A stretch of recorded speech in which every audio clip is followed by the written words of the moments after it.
this thing on?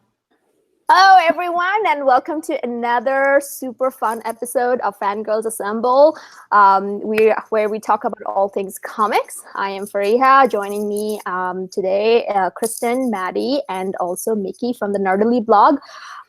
So before we get the show rolling, we just wanted to give a quick plug to Instocktrades.com, our lovely sponsor, where you can get all your comic collected edition needs. Any comic book from Marvel, DC, IDW, Image, Dark Horse, you can find every one of them there with like up to 42% off. If you have already purchased this week, the following week you can get 2% additional discount. Any shipping to US $50 and above will be for free. And also from the Fangirlz Assemble, we are bringing one book that will be on sale for 50%, James and the Hologram Outrageous Edition Volume 1. It's currently on sale for 50%. Typically it goes for 30%, but now with our sponsorship deal, we are bringing it to you for 50% off, and the sale will be running until this Tuesday at 3 p.m. So before they run out of stock, go get them. It will be 3 p.m. EST. So James and the Hologram by super awesome Kelly Thompson will be currently on sale. The link you can find it below in the description. So with that out of the way, let's just get the show going. Mickey, how are you doing today? Thank you for joining us. Thank you for having me. I'm doing well. How are you ladies doing? Awesome. It's another weekend. And then as you can, the regular viewers can probably see that Maddie is in a different location today. She sold all I threw all the books away. No. So I'm in a hotel because I'm flying out to Japan at like 5 a.m. So which is very exciting. And this is why I look like a hot mess. But if this lags at all or I freeze out because I'm on hotel Wi-Fi, I'll be out and I'll be back in, but just warning you guys ahead of time that mine might be a little shaky. So we'll see how it goes. All right. So far it's looking good. So we are kind of fingers crossed. But yeah so so Mickey, we have found out about you through Maddie, and you run a very interesting blog that kind of helps people get into comics and all that. So why don't you kind of go ahead and tell us a little bit more? Yeah, so I run Nerdily or Nerdilyblog. I started it almost 4 years ago, and the purpose is to help people live every day as nerdy as possible. Mm-hmm. And so a few years ago, I had gotten into comic books. And, when you first get in, it's kind of a little murky. You don't know necessarily what you're doing. And I was looking online at for recommendations or what certain things meant. And I thought, man, there aren't really good sources on things to discuss for comic books. And so through my own learning, I came up with this series called The Beginner's Guide to Comic Booking, where I talk about how to get into comics and all the terminology with comic books and things like that. And I luckily have a very awesome group of friends that work at my local comic book shop, which I'm very thankful to have them. So they kind of helped me out along the way. And whatever I learned through my journey, I would try to relay to my readers. So that's where it came from. And I have gotten feedback before in the past saying how awesome it is, because it's not very widespread, which is kind of amazing to me, because you would think that with the decline of paper comics and paper books in general and more of this digital age, you would want more people to come into this comic book community, right. especially since there's so much amazing artwork and amazing stories out there. You want to share that. So I took it upon myself, to be I'm going to bring light to this community and how amazing it is and how many amazing talented people there are, and how cool it can be through that. And so that was my mission for that, and also to help people feel more confident going into comic books for the first time. So that's where that came from. Right. Oh, sorry. No, go for it, Maddie. Okay, and you also do other things on your blog too, which I love seeing. And I think it's good for everybody, but also particularly as a female nerd and geek and comic book reader, etc., and so on. You also do a lot of cool cosplays and crafts and DIYs and outfits of the day and all this stuff. And I love seeing that because I cosplay too, but I especially love seeing like geeky outfits get put together because I liked. I love fashion and I love being a geek and I like when the two work together and I like how you work it together in your life and your daily life, even at work. Like you look like super awesome and super put together and always with like a cool geeky top still. And I'm like, damn girl, get it. So yeah, yesterday, like I was kind of looking through some of those things that I was also thinking, I'm like, man, I wish I had knew about all of this when I first started to get into the comic books and things like that. So, I mean, so what got you into this culture, into the geek culture, let's just say, like in comic books? So in like culture in general, I've always been like that weird kid, and I've always been like into, like things that were off the beaten path, I would say. And comic books just kind of fell into my lap, which I never even expected for it to.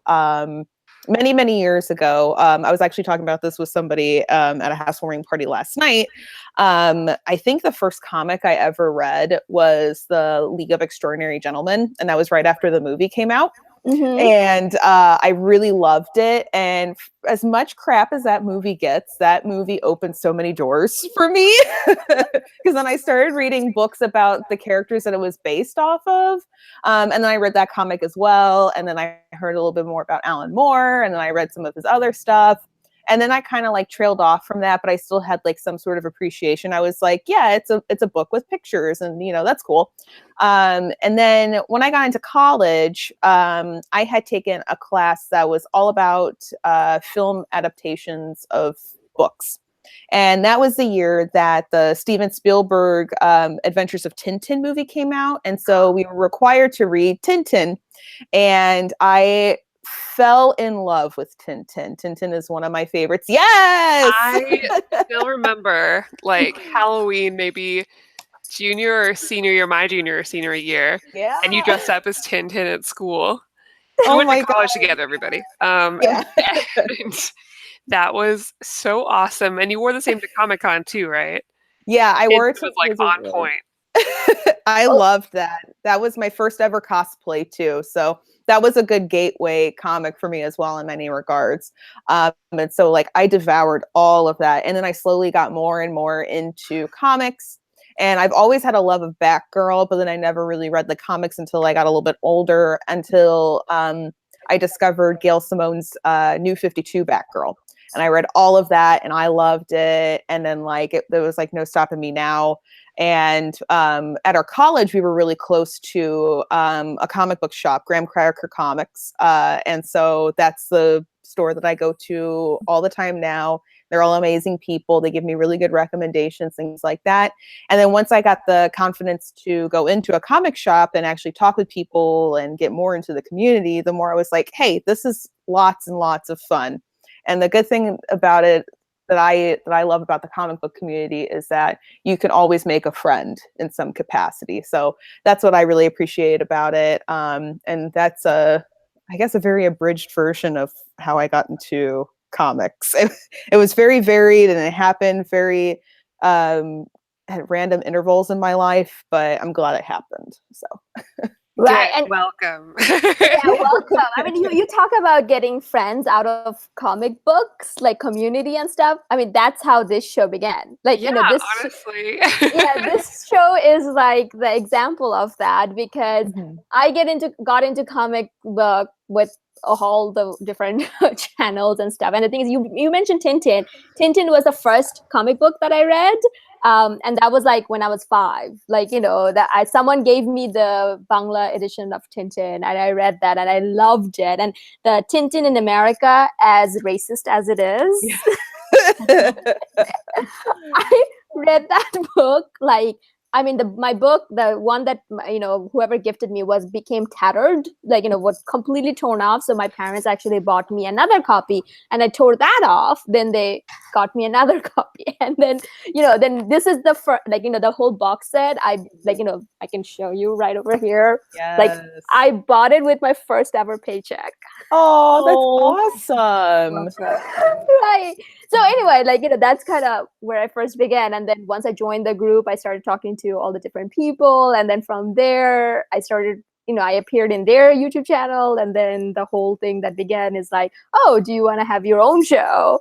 And here we are. So this is like the whole idea of community and everything. But you brought up another example, like another good point about having the courage or getting enough confidence to enter into a comic book shop.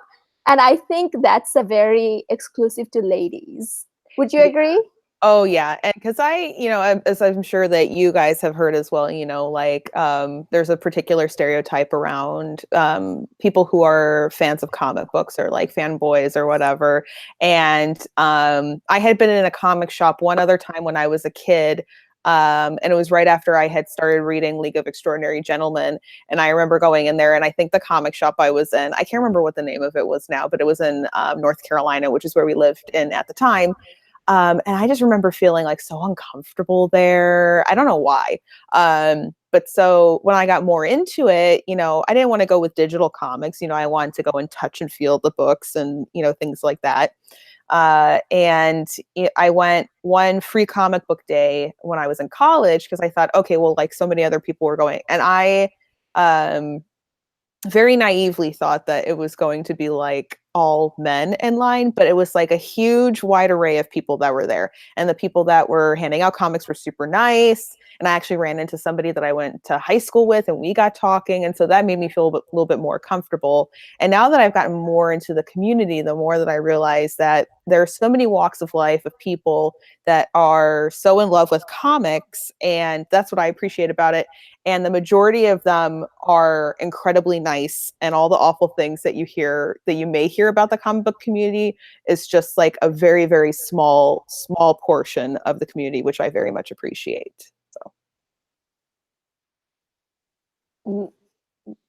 Maddie, you're cutting off. Oh, she lost it.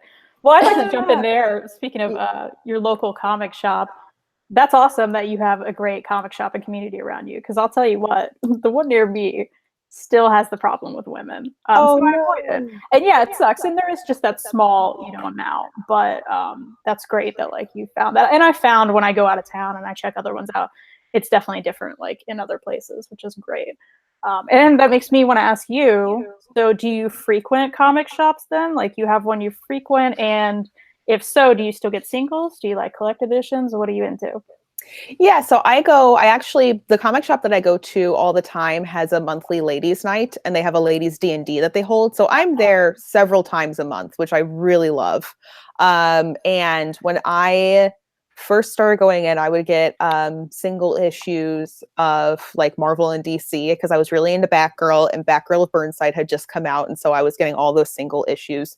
So now I'll get single issues mostly of indie comics now, but I'm getting more and more into buying the trades a little bit more often, just because buying single comics a lot of the time can be very pricey.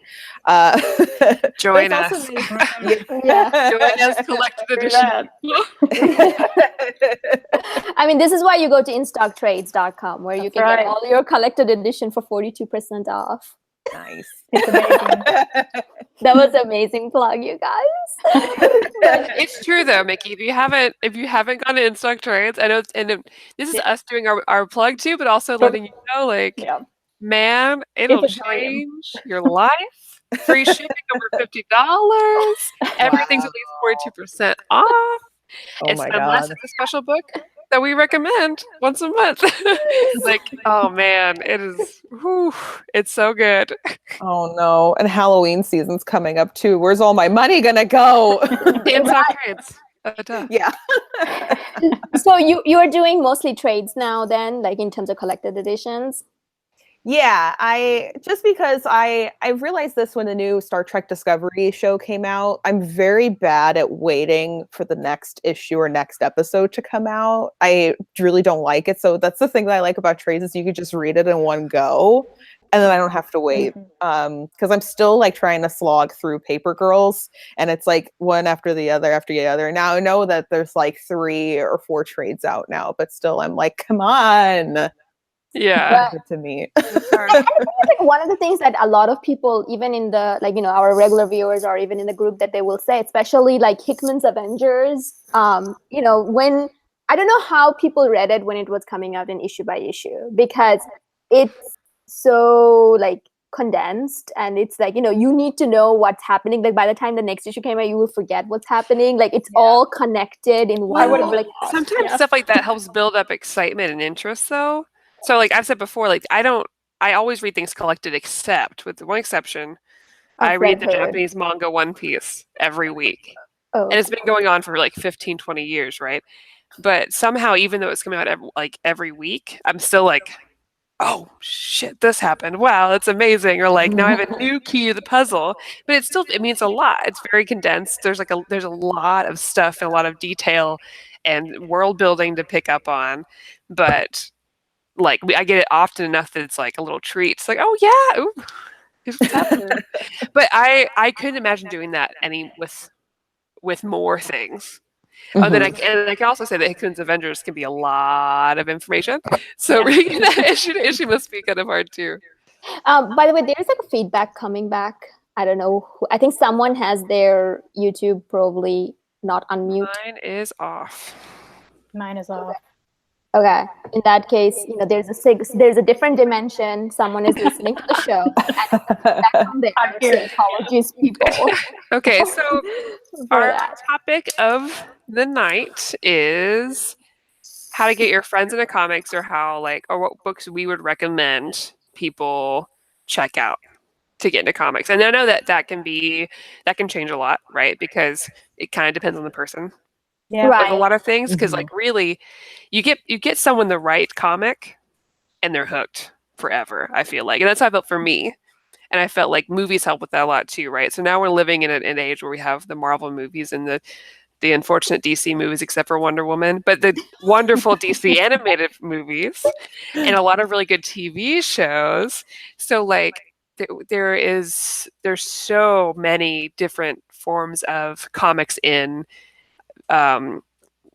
different kinds of media now, not just in comics. So we have a lot of like base to recommend things for people, right? So what do you guys think if someone's coming up to you today, right? Or like your younger self who's like, I want to get into comics, but I don't really know how, because comic book shops are very intimidating and there's like years and years and years and years of books I don't know about, right? What are your books that you would recommend to somebody to be like, here's what's going to get you?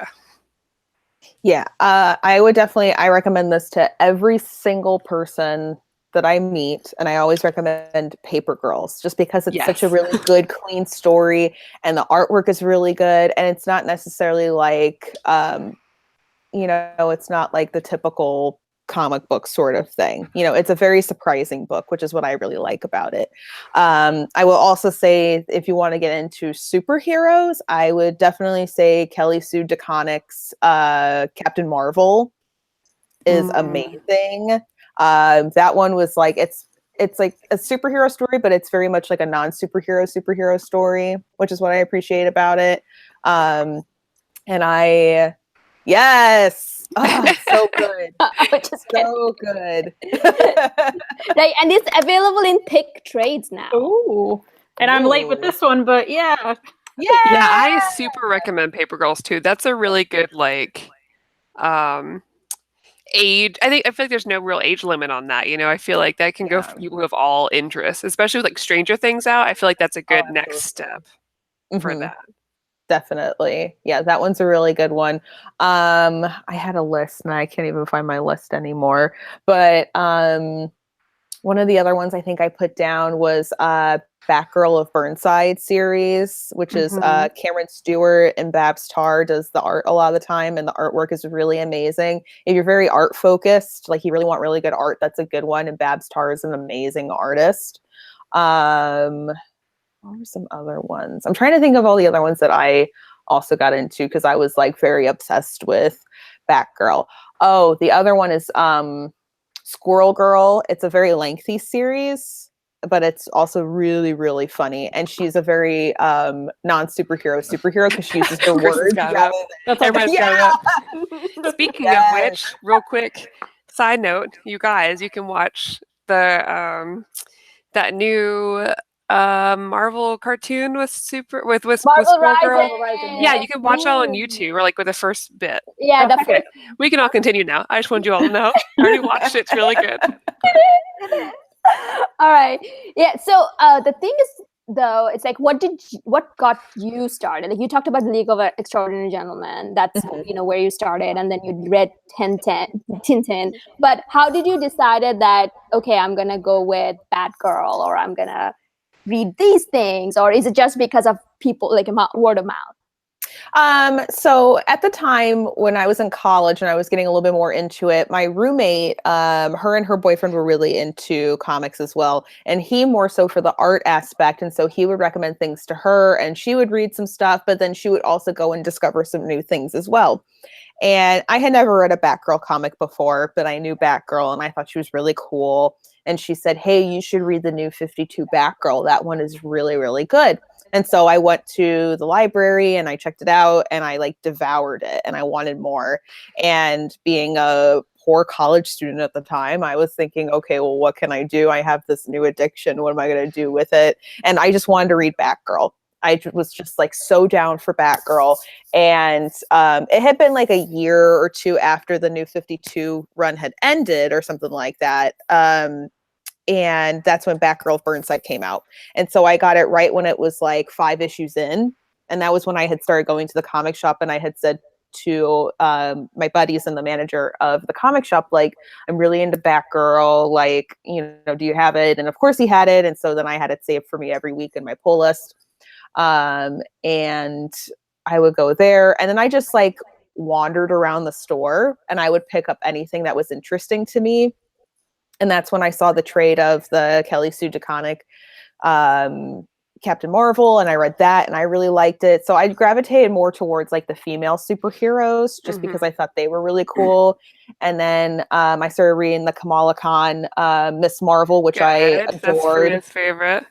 Yeah, you grab it. Yeah, I'm gonna grab it. Yes, that one's also a good one for beginners too, I think. Yeah. Oh yeah, 100%. I feel like if like we were talking about like what are the comic books that we would recommend people, like after Tintin, and then I like my first ever comic book actually was like Watchmen, which is man, that's a big read. Which is 100% not a comic book you read. Yeah, but so many people have though. I feel like out of all comics, like there's a lot of people who've read Watchmen because it was so big. It was like a literary big. Right. So the thing is like I kind of picked up after, like, I think like my introduction to whole comic book that is like, okay, I'm going to be a comic book person is based on the movies. Oh my God, this other dimension me talking is because I'm like, stop repeating what I'm saying. Sorry, I don't know what it is, but I don't either. Mine is definitely off. I know. I'm trying my I'm worried about this mic giving the feedback. I don't know. But anyway, sorry. Continue. Go for it. I feel like a lot of us have similar it's getting into comics, especially as a woman. Sometimes it's easier to be like, okay, well, I can find this one character in their single series, especially if it's like a female character, and it's a good starting point. And I don't think anyone should be restricted to only doing that, of course. But I feel like for a new female reader, it's like, okay, like Batgirl's a great first venue, Captain Marvel's a great first venue, and Marvel has a ton of kick-ass ladies that have their own stories, right? Mhm. And it just leads you into other things, like Unstoppable Wasp, which is my number one fave right now. Like, led me into Mockingbird and then led me into other things. And so, like, it's like if you read Kate Bishop, then you meet America Chavez, and you're like, okay, and then you go read America Chavez, and then you read the next thing and the next thing, which is always pretty great. Yeah. Kristen, what's your like go-to when you're trying to get your friends into it, or I you mean, meet some young kiddos like, I want to read young comics. whippersnappers on the road. Yeah, on the road, in the street. Tell me about comics. We at Fangirlz Assemble do not condone just walking up to young whippersnappers and give them comics. You No, better we read condone comics. that. We have to show the youth, okay? We gotta teach them early. Here's some comics you gotta read. We deal them out like drugs in the street. Read some Spider-Man, kid. I mean, you guys know my go-tos are Lumberjanes and Giant Days forever and always. Mm-hmm. And I will recommend that to anyone, but I do have some specific ones for specific things. So like if your friends or whoever are into action movies, I gotta talk about Sex Castle by Kyle Starks, because this is basically just a big action movie in a book and you'll love it and it's hilarious. So if someone likes action movies, hand them that. If someone's really into autobiographies, I'd say check out Wired Up Wrong by Rachel Smith. This one's great. I haven't talked about this one on the show. Yeah, I haven't heard you talk about this one, or I've never even heard of this. Well, it's an autobiography comic. I actually kickstarted this, but I think you can get it on our website or something. And the art is so cute and great, and she talks about her struggles with mental health and depression, and it's really good, and it'll hit you in the feels. And, stuff like that, I've always been interested in. I love autobiographies, and I want to hear about people's lives, so, people will be into that. Are you laughing at me, Freya? No, I wasn't laughing at all. Oh, okay. I just assumed. This one is really great. Have you guys heard of Everyone is an Alien? I heard about that. Okay. It's so good. I can't even handle it. It's so good that Lin-Manuel Miranda, Patton Oswalt, and Joss Whedon all blurbed it on the back. Oh, well, I'm in then, because you said Oh, Patton and you said Lynn, and those are some of my favorite people. Mine too. So this one's very unique in the sense that the art is so simple and the words are pretty simple too. And it's all about this alien that lands on the planet, and he's trying to figure out like, what is a friend? What are all these simple things that like we all take for granted in life because we know what everything is and we're humans and whatever. And what is a human? And it's such a quick read. I'm sighing because I'm like, this thing made me cry a few times, but it's so good. And I would recommend this to anyone who like loved The Giving Tree, which I think so many people did growing up, I still love it. But all of you should read those. You should all read it. Right. So cute. So read that. I don't know, guys. I have a whole stack. I have a stack. If someone's really into music, Cody and the Creepies is about a band, and there's ghosts, and there's lovely, wonderful art, and it's so fun, and it's by Boom, and I love Boom. I love Boom. Yeah. So, everybody should check that out. These are good starters, I feel like. Roller Girl. It won some award I can't read right now. I don't know what award it won. Well, I can't speak. Okay, continue. It won a Newbery Honor Book Award. Sweet. So this is really a juvenile graphic novel. So this is good for kids. Raina Talgemeyer, who I know Freya also likes, she blurbed it on the back. So this is by Victoria Jameson. And it's about this girl. Speaking of Raina Talgemeyer, that day my boss and I bonded over our love for Smile. Oh, that's great. Aww. Everyone should read that too. He was like, I read it with my kid and I loved it. I'm like, I love Smile. So we talked about that.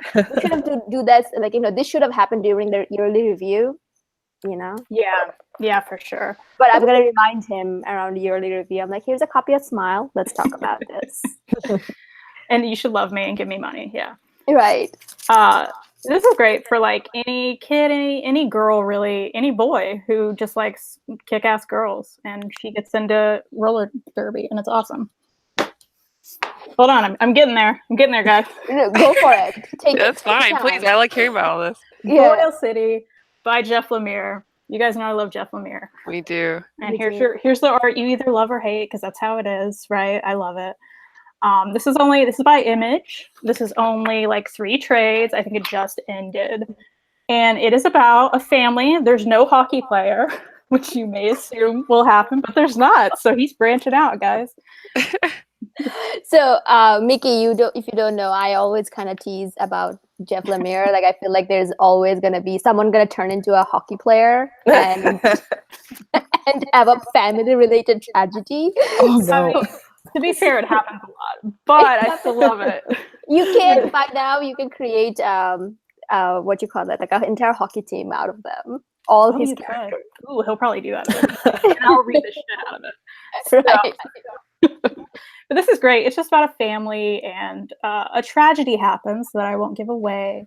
And then there's like ghosty elements, and it's really, really good, and it's dramatic. So if your friend or whoever likes sci-fi kind of shows and family kind of drama, this is really great. And it's only 3 trades, and that's really accessible for someone just getting into comics, because if you're like, here's some Hulk stuff, you got to go back in time like a million years. It's harder. It is. So this is my last one. I just love this book. So I love that. I love that artist. And yes. oh gosh. Sarah Grayley is fantastic. This is Pizza Witch. It is so short, too short, but it is also lovely and wonderful. That looks like a book Mickey would like. Yes. It's so fun. Witches and pizza? Witches and pizza. He's a witch that makes pizza and delivers it. And she has a cat, and she meets a girl, and she asks her on a date. It's really, really cute. That's all. It's just short and cute. That And reminds me of Moonstruck. Have you read that one? Yes, No. and I love it. What's Yeah, Moonstruck? It's very similar, but it takes place in this world where it's like half like mythical creatures and half humans, I think. Mm-hmm. And there's this girl, I can't remember her, but she's the protagonist. And she's secretly a werewolf, but she doesn't like her lycanthropy to come out too often. But she's friends with a centaur, and she meets this girl, and she's like really smitten with her, and it's really, really cute.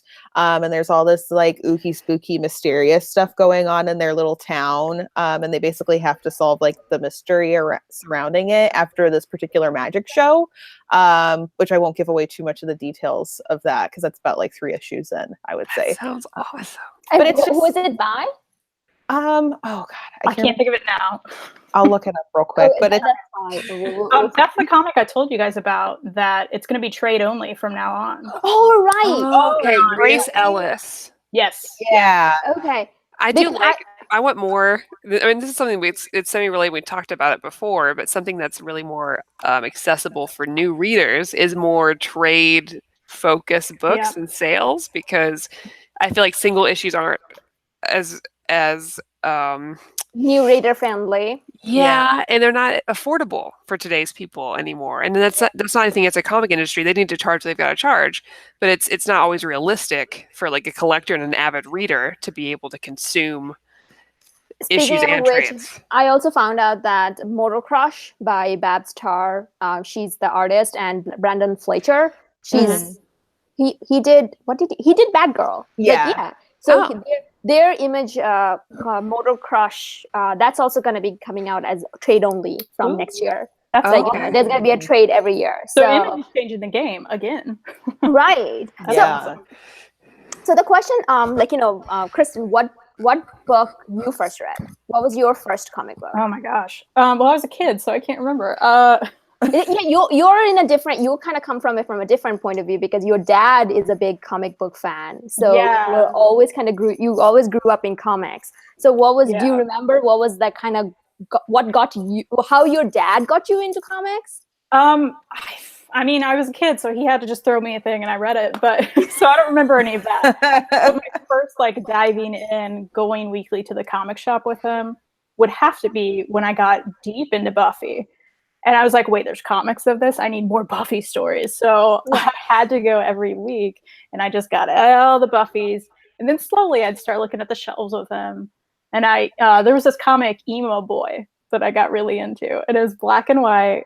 And it was literally like, I mean, this was like what, the 2000s probably, when emo was huge. And it was a guy who, you know, he was probably, I mean, there were like, you know, parody names of like Bright Eyes and Death Cab for Cutie and like all the emo bands back then. It was just a really funny, cute story. So I started getting that, and I guess that's how I started like picking up stuff. Eventually, I was like, I don't want all these singles. Right. So how did you get into like, you know, like either of you can answer that. How did you get into like superhero comics? Like we talked about a lot of the comics that we talked about are mostly indie or like non-superhero, but how did you get into the superhero comics? Yeah, that'd be my dad too, because like he's a huge Marvel guy. But I really got into X-Men guys. And you know, we kind of talked about it once before, but that first X-Men movie, you know, the one everybody craps on, and that's understandable. But it came out like I know it came out in 2000, and I was like 10 or 11, and I got obsessed with it, and that made me be like, okay, wait, where do I go to get the Rogue comics? Like I loved Rogue. People always talk about Anna Paquin wasn't a great Rogue. That's fine. I was 10. I loved her. Like, so I had to get more into that. So like, I read Astonishing because of Joss, because of Buffy. You know, I love Extreme X-Men. Like, I just stole all my dad's stuff, basically. Right. And Maddie, you said that you got into it after Wonder Woman? Yeah, so my first comic ever was Fables. Okay. Way back. I can't remember when, but I think I had someone give me all the digital files, and so I just read it, like just absorbed it. But I love fairy tales. But yeah, I didn't get into it really heavily until after Wonder Woman and Guardians of the Galaxy 2. Because I wanted more Wonder Woman, because she became the love of my life, and I needed more Mantis-related books. And then so, yeah, it's like basically from there, right? You know how we talked about before, where you start with one character, and they're meeting other characters in the universe, like, oh, I want to know about them. And then slowly your life is taken over, and now I know way too much about all the DC characters and the Marvel characters. That's all that's in here anymore. Right. That's all in, because and today I was reading Loki and Thor Blood Brothers, and that's like a 4-issue miniseries, which is fun, like the story of Asgard from the point of view of Loki, which is, it's pretty interesting, and I can talk about that in the whole thing. But in it, they were talking about all these characters like Carnilla, you know, Brunhild, and all these characters that, you know, I would have had no idea. But then, because I read Simonson's Thor run, which is somewhere over there it is, I kind of knew all these people, and now I'm like, oh no, I know too much. That's such a good feeling, though. It's such a good feeling when you can open up a book and it's like, oh, I know about this now. Because when you first start, you're like, there's no way I'm going to pick up any of this. There's just so much coming in. It's very intimidating. Right. And it's like, but slowly and surely you get to know more. And you're like, oh, okay. Yeah. So I mean, so the thing is that even though I didn't know, I was talking about like, you know, reading Watchmen after seeing Zack Snyder's Watchmen movie. I'm like, what is this? You know, I need to know more about this blue dongle of like, you know, where did it come from? So I honestly thought this was a prose novel, right? Like, you know, because I still read a lot of that. So I'm like, oh, okay, so this is probably that. Then I opened it up and I'm like, hold on a second, what is this? What is this pictures? What is this up to? What's happening right now? You know, so then I kind of read the whole thing. I'm like, wow, that was so amazing. But I think, like, you know, from my point of view, I always watched the DC animated shows. Like, so I always was like, you know, this Lewis and Clark, the Adventures of Lewis and Clark, like back in like whenever. That was like, I used to like, I loved that show, and I used to watch it like, you know, religiously. It was Bangla dubbed. Now looking back, I'm like, oh no, what were they saying? And it was all probably censored and everything because of like, you know, in Bangladesh, you don't show kisses or anything like that. So, oh man, you need to watch it now. Oh, it'll be on the DC Universe streaming. You need to rewatch it and see all those steamy better be. Dean Cain kisses. Trust me when I tell you, when I saw that Ripley's Believe It or Not, I'm like, wait, why is Superman hosting shows? But the thing is, like, my first real superhero comics was actually, and this was also another odd one because I just kind of went to the library and picked it up after watching The Dark Knight, was The Dark Knight Rises or Returns. because it says The Dark Knight over here, so obviously it's based on the movie. And then I opened it and I'm like, wait a minute, why is Bruce Wayne old? Oh. I'm like, what is happening right now? Like, where's all the attractive people? What? Exactly. That is also something that regular viewers know. I do not like ugly people in my comics. Get that shit out of here. So I was like, what is this? Why is Joker looking like this? Is not Heath Ledger. Give me some. So this is kind of like, but the thing is, like, then I kind of realized that, then I'm like, okay, after reading Dark Knight Returns, what you read? And, at that time, there was nothing called a Nerdilyblog. That didn't exist. So I had to teach everything myself. Like, then I read The Killing Joke, and I'm like, wait a minute, is Joker dead now? It's just like a madness after madness from there. But I think, like, what the biggest mistake I made was, like, when I read the Ultimates, after seeing the Avengers movie, I went to read the Ultimates, and then I'm like, I hate Marvel. Do not even bring anything Marvel to me. I say that sitting in front of all these Marvel comics, right? That's the irony of it. Because that was so bad. That was so bad in the sense, like, nothing of the team spirit is there. It's like caricature and such ugly people, like, not just face-wise, but, internally. And I'm like, I hate these characters. What is this? But then, obviously I learned my lesson that that's not the way. So I think, like, one of the things that people kind of fall into, that every time you go to a comics shop and you're like, oh, where should I start with Spider-Man or or Iron Man, they always kind of start with this, like, whole long history of 30, like, since like 1930s or 1960s. I don't think there is enough starting off point. I mean, DC is doing a very good job with the New 52 and Rebirth, but I think for Marvel, because their continuity never ends, they're always a flashback. So I don't know, like, other than all the Kick-Ass Ladies comics that we talk about, those are, like, very concise, 15 to 18 issues.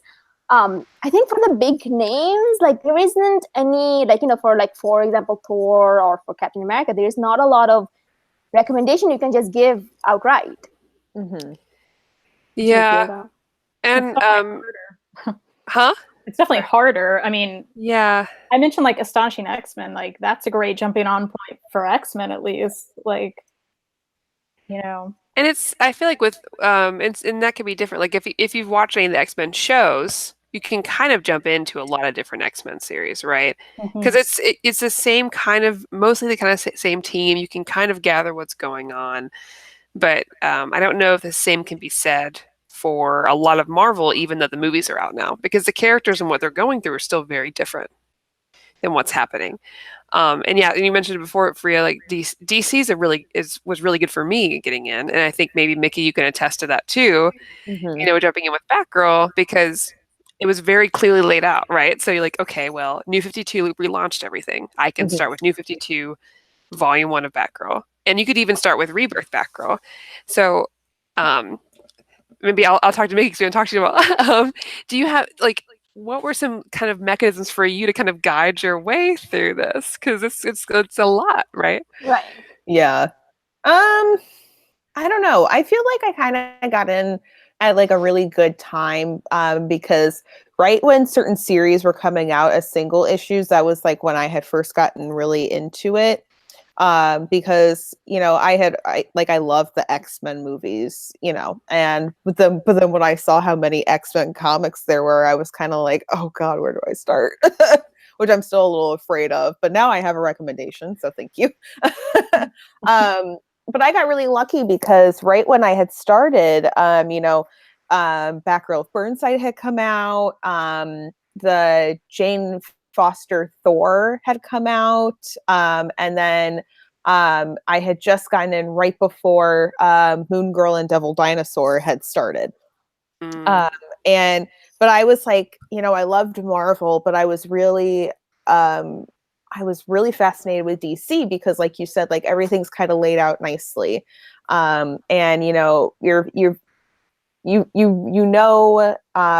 many of the characters, like, the Flash, Batman, Superman, Wonder Woman, Batgirl, Aquaman, you just know them. Whereas Marvel has a very wide, diverse cast of characters, which is amazing, but it's also, where do you start? Mm-hmm. And that was also around the time Civil War II had just come out onto shelves, which that almost killed me for my love of Marvel because I did not enjoy that series. I don't think a lot of people do. Yeah, I Are you was talking about the Civil War, like the movie? No, the Like, book series. the comic. yeah, The Civil War because it 2. was Civil War II, yeah. Okay, yeah, not a lot of people love that. Yeah, so that almost killed me with that. But that was also the same thing as, like, they mentioned so many different characters, that are either in or out of the movies, and it's kind of like, what? Like, where do you go? Like, how do I navigate all of this?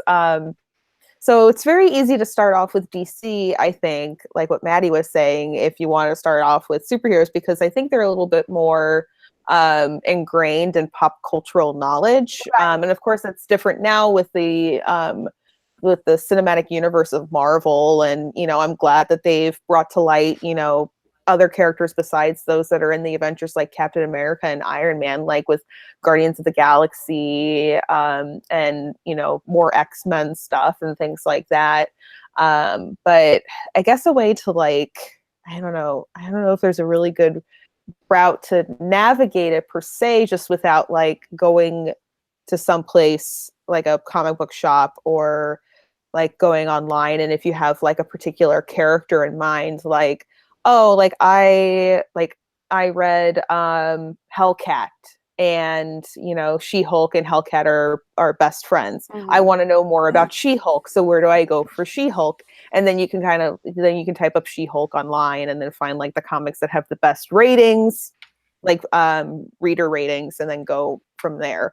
I started off in the opposite direction because I had started off reading She-Hulk, which is amazing.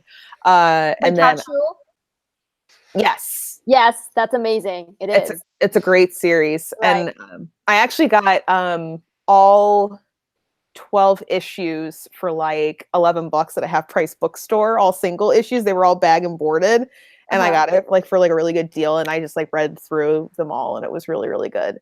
And then I was like, oh, okay, well, that's cool. And then the new Hellcat series had come out.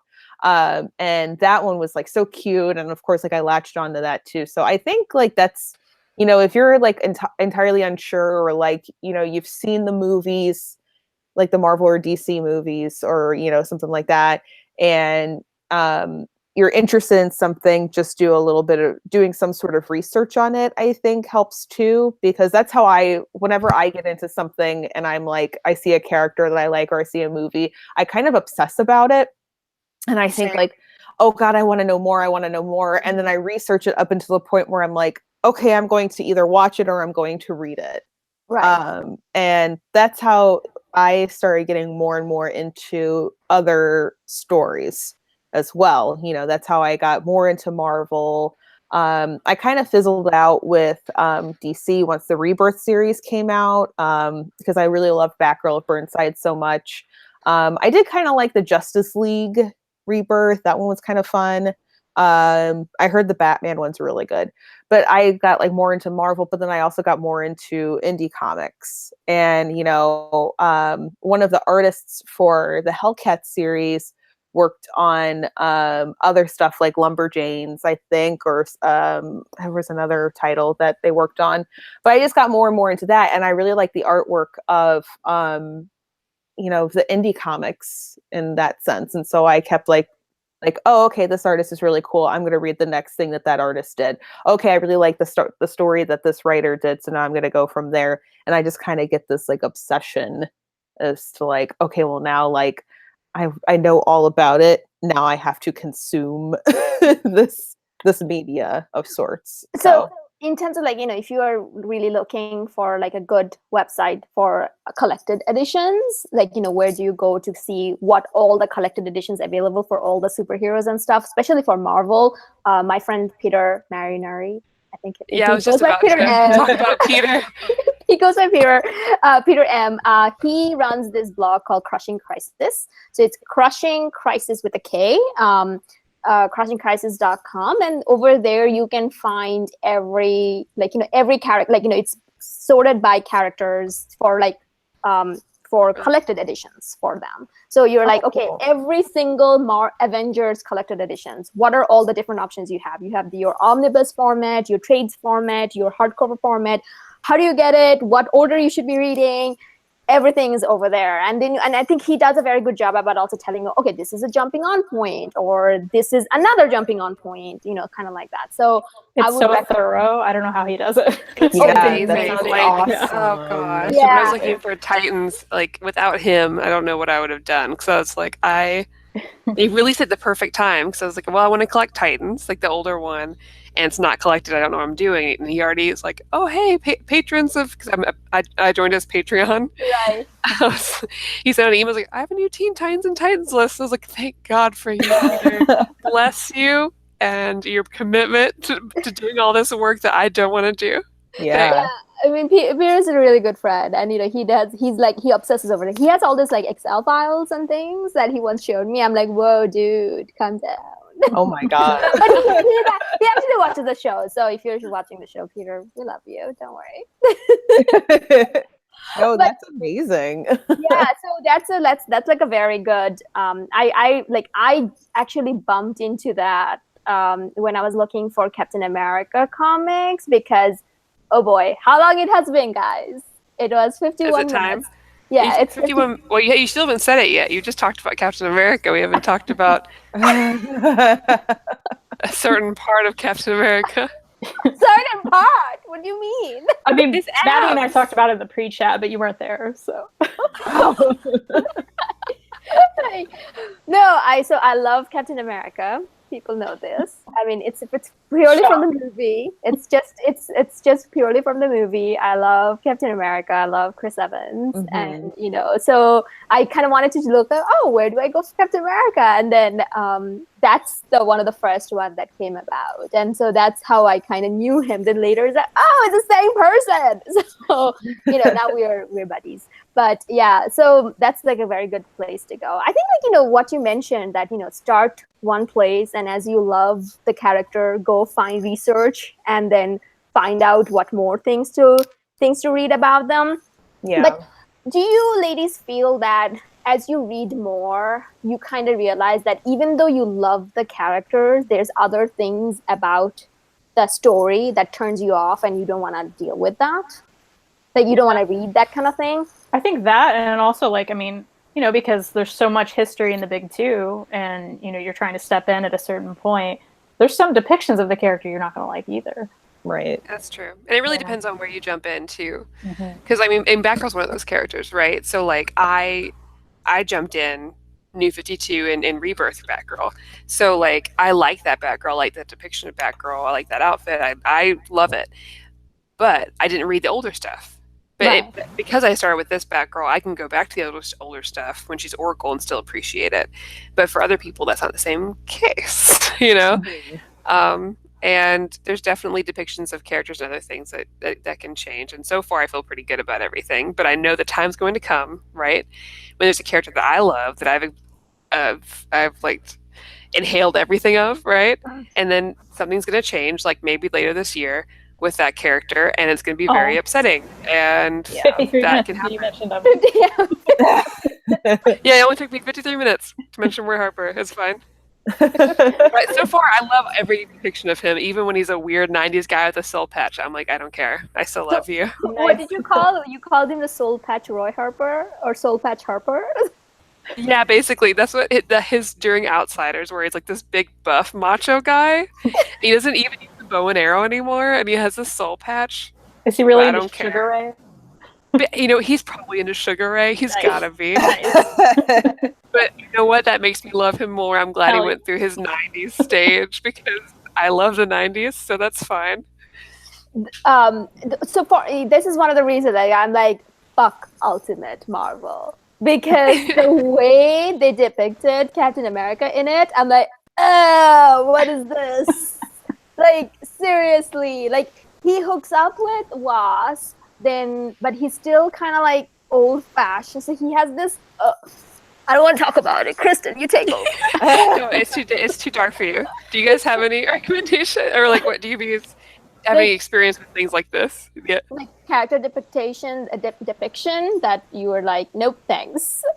Yeah, with me, like I mentioned Civil War 2, and I think what turned me off from that was because sorry, Mickey, you cut off at the beginning. can you hear me? Yeah, we can hear okay. you now. The thing, like when I mentioned Civil War 2, Right. what turned me off from that was how they depicted Captain Marvel in that. Because, Captain Marvel had been set up in this particular way up until that point, which I absolutely loved. And what I loved about her was that she wasn't the typical female superhero character. She was, very strong, very, convicted. But she had her flaws and things like that. And she was trying to navigate the world with these powers and whatnot. But she was still like, it's going to get better. Like, that's what I really liked about her. And then Civil War 2 came around and they like changed her character completely. And she just became this weird, like gung-ho person about something that if you had read the comics prior to that, you would know that she would not be for that. And it was just sort of like, I don't know, it felt like she was being demonized in a way, which I did not really like. And then after that, I think it was the comic book that came out after that where she was in charge of the squadron in space. I can't remember the name of it, but it'll come to me later on and I'll scream it out loud. But it was that same character. And she was just like this really like rash and like rogue type of character, which had not been like set up from there. And I didn't really like that. And then another series came out like in between that or prior to that, where she was like it was almost like a girl like goes to the city and like tries to get her life together sort of thing. It was like right after the Civil War 2 stuff happened. And I was like, okay, that's fine. But now you are tearing down everything that like was built up about this character from Kelly Sue DeConnick. And now you are making her the typical female superhero character, which is not what anybody would really want. I don't think about this particular character just because was like so amazing. And so then I got kind of turned off, and I know that there's another series out now. And I remember going to my comic book shop and saying, oh, there's a new Captain Marvel series out. And they said, yeah, you won't like it. And I thought, oh no. So I'm waiting for that glory day to come back again, where there's another strong version of Captain Marvel back out. And the thing is, like, that kind of brings up like another good like point for me is like, how all of you were talking about like, getting into Batgirl and stuff like that. For me, this was precisely the reason that it was such a turnoff for me. because I read like her, like, Barbara Gordon as Oracle and how strong and non-regular, like, non-girly superhero, like, non-typical female superhero that she was. Like, she had this horrible thing that happened that was like, the whole everything in Killing Joke was not a thing, but that was made to be a thing. And then Gail Simone took that and then made her into like a very strong, independent character who is in a wheelchair, like, and a very strong, like even one of my friend who is housebound, like he mentions that was an inspiration for him, that you can be disabled but still be a kick-ass superhero. And then she became the mentor for all the other bad girls. But then New 52 happened. Dick Grayson could still be Nightwing. He wasn't turned back into Robin, but Batgirl, like Barbara Gordon, was reduced to Batgirl again. To me, that was a disconnect I did not care for. Like, to me, it's like, that's just not nice. Like, there's already this whole, like, thing about there is, like, not enough, like, female Robins don't get recognition. Like, Kelly, like the one from this, I'm forgetting her name. Like, she's never mentioned. Carrie Kelly. Yeah, Carrie Kelly. Like, she's never mentioned. Like, she's reduced to a drama teacher for Damien in New 52. Like, And and I don't know, I think like that's, to me, is like, I'm like, okay, we're starting all over again. Why is it that the Red Hood and like, Tim Drake, what's his name, Jason Todd and Grayson didn't get a start, but one girl, like, one lady who had like this whole thing has been reduced back, and you are making her start again. Hey guys, I'm gonna jump in real quick. Sorry. Sorry, I'm gonna get off early tonight because I'm gonna get up early tomorrow. So, thank you, Nikki, for being on the show.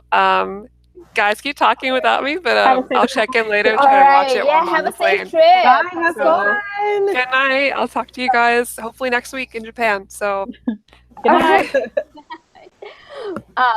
So yeah, I mean, that's kind of like, so, but the thing is, like, does it make you, like, this kind of change in character depiction, does it make you turn off from the character altogether, or you're still kind of keep going at it? Seems like you are, Miki. Yeah, and I mean, like, I know Maddie said that she really liked the Rebirth Batgirl, and I was not entirely a fan of that, but I still, I will always wait for the next Batgirl comic to come out in some capacity, and I will always like read it and try to give it a chance. And so it's the same with the Captain Marvel example that I gave, because I still love that character so much. And I think good things are going to come out of it, especially once the new movie comes out next year, which I'm really excited about. So it's not that, I don't know if I've ever been turned off completely from a character that I've read about and like became like fell in love with so far. And I really hope that never happens. So, but yeah, there are definitely like, I don't know, it definitely does feel like a letdown when like your one particular character isn't like properly represented, which I'm sure everybody feels at some point, but it never turns me off from it. It never turns me off from comics at all. So just keep going. Right. What about you, Kristen? Like, did you ever had a situation where you were like, I'm done with this character, I don't care? I mean, I can't think of any specific examples with someone like I really like who I stopped liking because of that. I probably just need to read more, but it'll happen eventually, maybe. Because like for Rogue, for example, who is my favorite X-Men, like if suddenly she were just some stupid half-wit kind of woman depicted as some weak character, I would be like, hey, what? That's not how she's supposed to be. Like, I don't care about that. That would really bother me. Mm-hmm. Right. But the thing is, I think like with big two superhero especially, even if you are a little down at the time because of the way it's depicted, you know that that's going to change again. Yeah, it has to, because there's going to be another writer. Yeah. Yeah. Right. Like, I was talking to a friend the other day, it's like all since the beginning, like, since the first time the writers, whoever created it, since then on, it has all been just fan fiction. Because everyone else read the previous one, writes their own story, and it just becomes, it's a fan fiction. It just, that's all we're reading. That's fair. Yeah. Yeah, absolutely. We're reading someone's fan fiction right now, and this is the way they interpret the character. So, I mean, even though I get a little upset, like, okay, why is the disconnect? I was talking about Batgirl, like, why is the disconnect? But at the end of the day, to me, I just feel like it's fine. Although, do not read Ultimate Marvel. That's. I mean, I liked Ultimate Spider-Man though. Oh yeah. And a lot of people like that. Yeah, that's an exception. That must be the exception. Yeah. I think that's one of the reasons that went for so long as it did, because it was, people loved it. Like I really loved the beginning, but then it just became one of the situations like, okay, this is going on for too long. Like, I should have never read all of that in one sitting. That was my problem. Like, I didn't do that. Yeah, all 133 issues in one weekend, and that was not. That was not a good thing. But I think that's one of the reasons that there's always a hope for that. But do you feel that? What about like independent series? Because you read a lot of Image. Like, is there a certain topic that you are like, if that topic is in that story, I'm just gonna not read that? I think I'm trying not to be controversial, but violence toward women for no reason, I'm gonna avoid that. Like, we've all talked about that a lot, fridging women and such. I don't see a point to it, so I'm gonna avoid that. Right, and I mean, that's I think is for all of us. Like me too. Like if it's, but the thing is, like, what if it shows up in the middle of the story? Do you stop reading? No, I'd probably keep going. I have a problem with like stopping reading entirely. Right. Like, I'm not sure I've done that. I probably have, but it takes a lot because I'm still like, oh, I'll be angry and I'll finish it and just to know what happens, you know. But it's probably a flaw. I need to fix it. No, but the thing is, like, it actually kind of works as well, though, because I got really upset about one of the issue in Sloth's She-Hulk. So this was like, if you have read like Charles Schul's She-Hulk, like this was like that She-Hulk, but when she was younger, when she was first starting, you know, it's that story. And there's like a sexual assault story that was not good. Like, you know, not good in the sense like this shouldn't be here because you're not talking only about this, and you have to make it light because it's a Marvel comic. Like, you know, there's a lot more discussion that needs to be had, but you don't have the capacity to do that. So why even introduce this? But at the same time, there was this whole thing about She-Hulk may have been mind controlled into having sex with someone.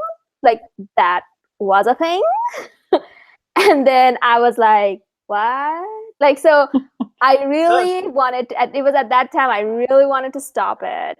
But the thing is, I'm glad I kept going because they chickened out and retconned it. And it turned out that that wasn't the case. Like, you know, that was like, but it also happened by the sheer virtue of the guys like, no, I would never do that to you. You, like, we were both drunk and we did it. Like, which is a good thing to have, but at the same time, it's like, why introduce this? Why? It's still problematic too. Yeah, it's still problematic. Like, why do this too? Like, and the thing is, like one thing that really kind of annoys me though, and that's one of the reasons I don't read any like female comics before 2010s even, is that there's always a situation of a sexual assault. Like every one of them have to have the sexual assault as a part of their backstory. And that's when I'm like, I don't care. Thank you. No thanks. Like, I don't know. Yeah, that's fair. absolutely. Yeah. But I don't like Victorian era as well. That's something I learned over the weekend. I was reading two different Victorian era story, and then I'm like, I don't like this era. Like, that's like, I don't care for this. Like, do you ladies have that? I don't think I've ever read anything from that era, comic book wise, at least. Like, I guess I'll find out soon when I'm going to read that book that we talked about. Right. Sorry. I was going to say, what about you, Miki? Well, I actually, because you know, like the League of Extraordinary Gentlemen, like kicked off my love for like reading comics and things like that, but it also kicked off my love for literature as well. And I actually started reading, like, my favorite genre is Victorian literature as well. Okay. Yeah. But I will definitely say that, like, from what I gather, you know, and I guess it could be like because I was really big into Sherlock Holmes as well, and you know, like that's a very big that's like, you know, like, of course, like crime is going to happen because a case has to be solved of some sort. So, but I get like your feelings towards that with Victorian stuff. I haven't read many comics that take place in that particular time period or, you know, anything related to that. But yeah, I definitely I love Victorian literature, but you know, it's also like kind of like what you brought up with like the Tintin comics, like Tintin in America is like horribly racist, but it's still like, you know, endearing in a strange way. That's how I feel with like Victorian stuff as well. But it's just sort of like, you know, like it's awful, but you know, you also have to sort of, you know, think about the time period that came from and about the author as well, which is not like 100% okay. Like it's an excuse for like any of the things that they talk about and the generalizations that they make and things like that. But you know, but it's also like with like any sort of written work, you know, with comics, you know, you also have to take in like the historical aspect. But I will say it does not mean that any sort of like weird thrown in violence towards women should be acceptable, especially in our age, especially in the last decade, just for a plot point. Like with a story, it has to be earned. you know, it can't just be like, okay, we're just going to throw this in now, you know, it'll further the story along or whatever. You know, it has to be like there has to be like some sort of meaning towards it. It can't just be for like this like nonchalant thing, because like anytime you throw in some sort of heady issue, you know, that's going to, you know, why are you putting this in here? Like, there's no point to this. So that's my, if that makes sense. So is there like a certain time period comics, or in like, you know, you are only like, you have a cutoff point, then I'm going to be reading from here on? Because comic industry as itself, like, you know, the comic book from 1940s does not match the comic now, as with all literature, movies, everything you say. So do you have like that kind of cutoff point for you? Yeah, so my dream is to have the first appearance of Barbara Gordon Batgirl. But from what I gather from what I've seen from covers, pictures of covers, I'm like, I really don't like how they portrayed women in that time period. It's just it's not great, especially when you think of like the type of character that Batgirl has been, and Barbara Gordon as well, have been built up to. Like you mentioned Oracle, and how amazing of a character Oracle was. You know, it's like, it's just like so crushing to see that that's how they had reduced Batgirl to back in that time. So I think I try to stay away from like Gold and Silver Age in a certain way, just because I'm afraid of what sort of derogatory like depiction of women and other minorities they're going to throw in there, because that's not fair. And I don't want that to turn me off to the more modern stories now. But of course, you know, like that was that writer, that was that time period. You know, it's like not those same people are writing and working on stuff now, but also it's like you have this idealized image in your head of like this particular character that you love, and you know, you don't want anything to tarnish that. So I think I stay away from like a lot of the early stuff in that regard, just because I'm afraid of that sort of stigma that they've put onto women and things like that. So what about you, Kristen? Yeah, you know, my dad tries to get me to go back in time and read a lot of the old school Marvel stuff, which I may eventually, but I have that same issue. I mean, it's that, and it's like the constant, this is about to happen, and then they show it happen, and then like, this is gonna and they show, and I'm like, I don't need all that. Just give me some bubbles. I don't need all this nonsense. So it's hard in that sense, and it's hard in like the women's sense, because of course there's gonna be some nonsense that I'm gonna have problems with.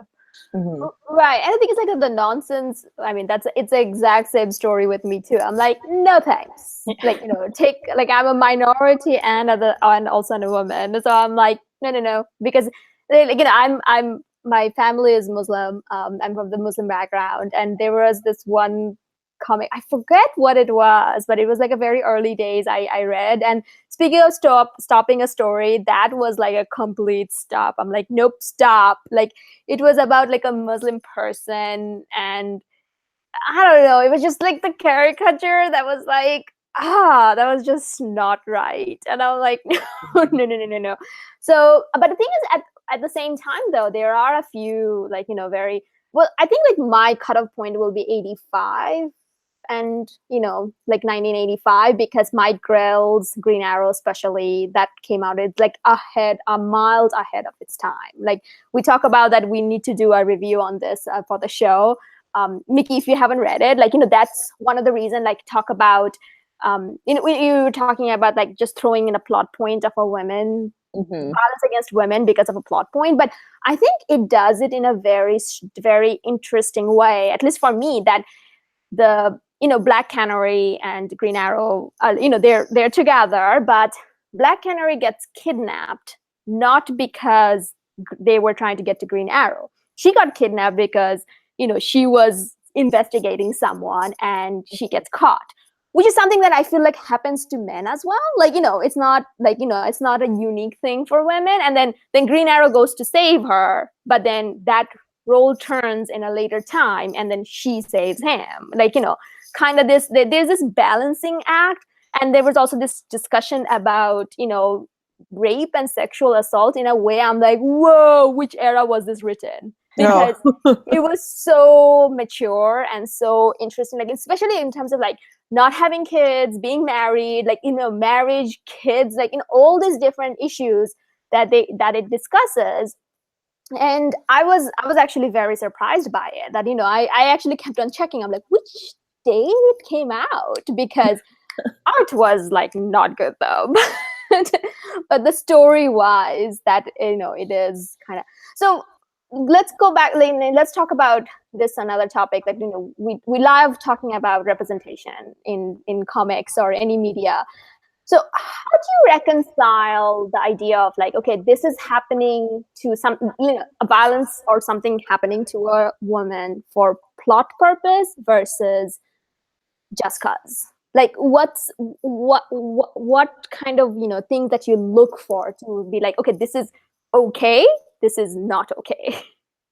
Yeah, I'm going to take you guys on a little trip because I got to go grab my charger. But I would definitely say it's, just like the setup, because, I don't, I'm trying to think of the right words to go for say it. what it is, but but it's like, it's always like, I feel like sexual assault in that regard is always thrown in as the twist to a plot. And it's always put into a situation where it becomes like a damsel in distress sort of plot. Or, like it's showing a woman being weak for one moment. And because she's weak in that moment, then she gets taken advantage of, I feel.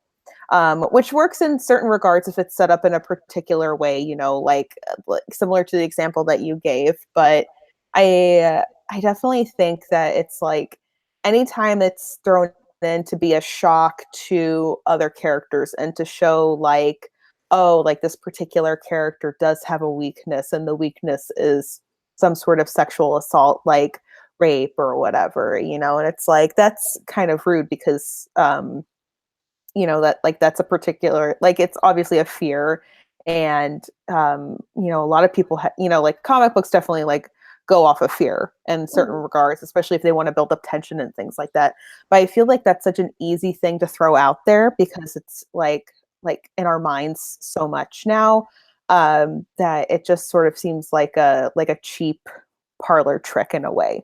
It's almost like a jump scare in a movie. It's like, okay, like you're in a really quiet house and boom, like something really loud happens. You're going through the story and you're really engrossed in it. And then boom, something happens. And it's like one of the worst case scenarios in that regard.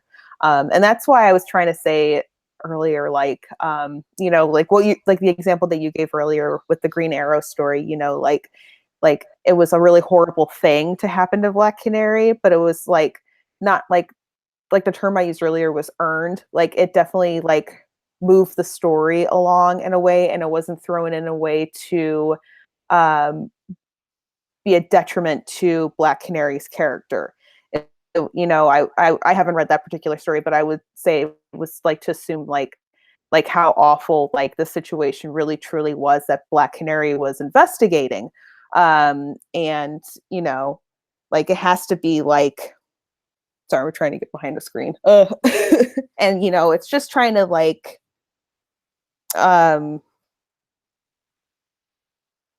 like it's a genuine plot point versus like we want to get that really big scare out of people, or we really want to get that big like gasp out of people, used in that way just for like cheap thrills, if that makes sense. And I think like sometimes like a lot of writer Mark Miller uses this as in like that's the worst thing that can happen to a woman. Like like that's the sexual, like a rape or sexual, like sexual assault is the worst thing that can happen to a woman. Like that's one of the reasons like I hate The Authority, like after Warren Ellis left. So Warren Ellis did this amazing job of creating this larger than life characters. Every one of them is so kick-ass, super competent. And then Mark Miller happens, and is it Mark Miller or Frank Miller? Which one is it?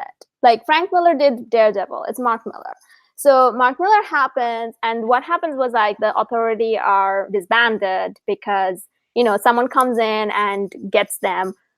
Only the female heroes are brainwashed, are their memories taken from them, and they're reduced to prostitute. Like one of them gets stuck in a abusive relationship, and the other one becomes the arm candy for a senator or whatever, a president or whatever, and they're both sexually assaulted and they have no memory of who they are. Versus if you look at the men, they're just being tortured. And I'm like, why can't just the women be tortured too? Like, just put them in a jail and torture them. Not sexual, just torture them. It's fine.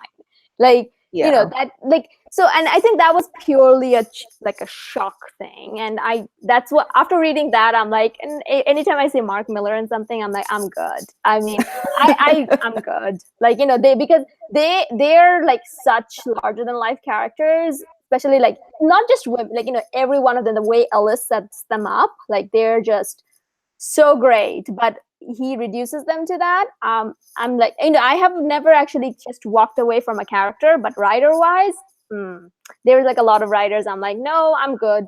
Like, I don't read anything by Alan Moore anymore, but after reading Nina Mikan, I'm like, no, I'm good. Like, I love Watchmen, I love V for Vendetta, like I love Swamp Thing, but I don't read anything Alan Moore anymore. So I think like that's one of the things, like I can't stand that it happens. And yeah, it's like it reduces like female characters, especially like ones that are built up to be very strong characters, is like, oh, look at how weak we can reduce them to, because we're taking away their virtue in a way. It's not so much like a work, like in like what the example that you gave, like we're going to torture the men to, just to torture them and to humiliate them. But it's like, no, let's like absolutely humiliate and degrade and reduce these women into our playthings, essentially. And the Alan Moore does that too in The Miracle Man. Like The Miracle Man, the whole idea was that he was brainwashed by a scientist, and whatever the torture that was going on, he was trapped. But then there's also Miracle Woman. Well, she have everything that the Miracle Man had. On top of that, she was also raped. And then I'm like, well, why? Yeah. Isn't it enough that all that was happening? Then you have to add that. But then on top of that, when the revenge thing came around, she wasn't even there. She didn't get to have the revenge. Miracle Man took the revenge, but she wasn't even present to do that. Like, that was like, I was like, nope, I'm done. I'm good. No more. I love that your two big examples of Mark Miller and Alan Moore are men doing this. Like, that makes it even worse. Yeah, and that's also another thing though, because I feel like we were chatting about it in our last episode, and we were talking about depiction, like in terms of story wise, but art wise as well. Because I feel like I'm much more forgiving if it's a woman drawing someone with a little bit more busty and stuff like that, versus men drawing it. So do you have that? Like, what's your thought on that, Nikki? Yeah, I guess like it really depends on like the story and how, and like the voice of the character, obviously, because like Paper Girls was one that we talked about earlier. And I love that story, and it's about like the four main protagonists are four teenage girls, and that's written by Brian K. Vaughan. And I haven't read too many things by Brian K. Vaughan. I don't know if there's any like controversy around him, just because I love Paper Girls. And I would like to get more into this stuff at some point. But I feel like with that particular book, he approaches it with a lot of respect and a lot of dignity towards the characters in that regard. So it's just, how the voice of a particular female character is presented. And I think that's probably why I loved Gail Simone's Batgirl and Kelly Sue DeConnick's Captain Marvel, and Batgirl Burnside, because there was either a female writer or artist involved to sort of be that like proponent in that voice for this particular character. So it did seem more genuine and more authentic in that regard. I haven't run into a situation yet where, well, besides the Civil War II example, where I was like, oh, obviously a man wrote this about this female character because of how silly it is and how they are depicting this female character. But it's, I try to give a comic series, like a benefit of the doubt sort of like grace period, if you will. Like if it's a single issue, I go through, like, I try to give it at least 3 issues before I'm like, okay, I don't know if I really like this or not. And then maybe I'll stop reading it, or I'm like, this is okay. I kind of see it going in a really good direction and I'll go from there. But then that's also where, you pick up like the tone and the voice of the characters, and, the mood of the storyline, and how I know that it's going to be like a good story or a good depiction of these particular characters. So do you usually come back? Like if you see, let's say if you hear that, the news came out that it gotten better or anything, have it ever happened that you stopped, but then you went back? I feel like I did at one point, but I can't remember what the story was. Because I've had it in the reverse happen, where I've like stepped away from it and then I keep checking in on it to see like what other people recommend and what the ratings are. But I haven't gotten to a point yet with any of the stories that I read where I am like so like absolutely thrown off by it, and then I hear like, oh, it gets better at this issue or at this next run or whatever. So I haven't had that particular experience yet. Okay. Yeah. Have you in any regard? I think like for me, I'm very unforgiving. So I would give it a long time. Like, the last one, I think it was Invincible, that I just stopped after reading 25 issues. I was like, I'm done. And, same went for like Starman by James Robinson. It's kind of like, I just realized that it's not my thing. It's not bad. I completely appreciate that why other people like it, but I realized that it's just not for me. So I'm fairly unforgiving about coming back. What about you, Kristen? Yeah, I mean, like we talked about earlier, I'd probably finish it anyway. But I guess it depends. Like if it's something like that bad, or something happens that I'm that like put off by, I would be like, yeah, forget it. And I wouldn't go back, just like you were saying with Alan Moore and everything. I would not go back to that person. Right. If it's something that intensely bad, I think like I give it a chance, but then once I see a pattern, then I'm like, oh, okay, I'm done. I think like this is where like Kristen is probably gonna stop the broadcast if I say so. But Jeff Lemire was you just don't like hockey guys, right? It's not that. It's just like, and the thing is with like it's completely different. Alan Moore is kind of because of you can't put them in the same sentence. It's not even. He's not a bad guy. No, that's clear. Yeah. That's he's like a sweet Canadian boy. Yeah, he's a sweet Canadian boy, and and it's all good. And I completely appreciate like I understand that why people like. I love Essex County, and I love. But the thing is like it's just a pattern. I think that it's not my. You should check out Royal City because there's no hockey guy in this. And that's the thing, though, because now you're saying about Royal City, I'm like, I want to check that out. Very interesting. You may like it. Yeah, that's what I'm saying. Like, I'm always kind of like, if it's something that not like like Alan Moore level of like this completely turned me off because of that, I would give it a chance. But if it's like something I'm not feeling the story at this moment, I'll probably go back to that. But yeah. So let's move a little bit from comic reading and, let's talk about comic blogging, because you successfully started the blog Nerdily. So how did you get into that? Like, what's the secret of keeping up a blog? So It's actually kind of funny because I went recently through a really rough bout with trying to get blog posts up and things like that, and continuing on with a series like that recently.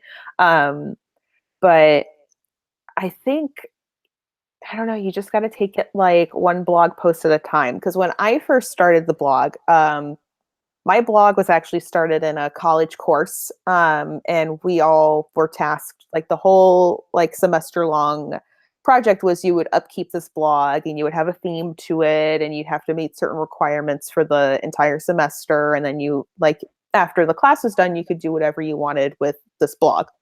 And I never thought I would be a blogger. I never thought I would have a blog and like write on the internet and things like that.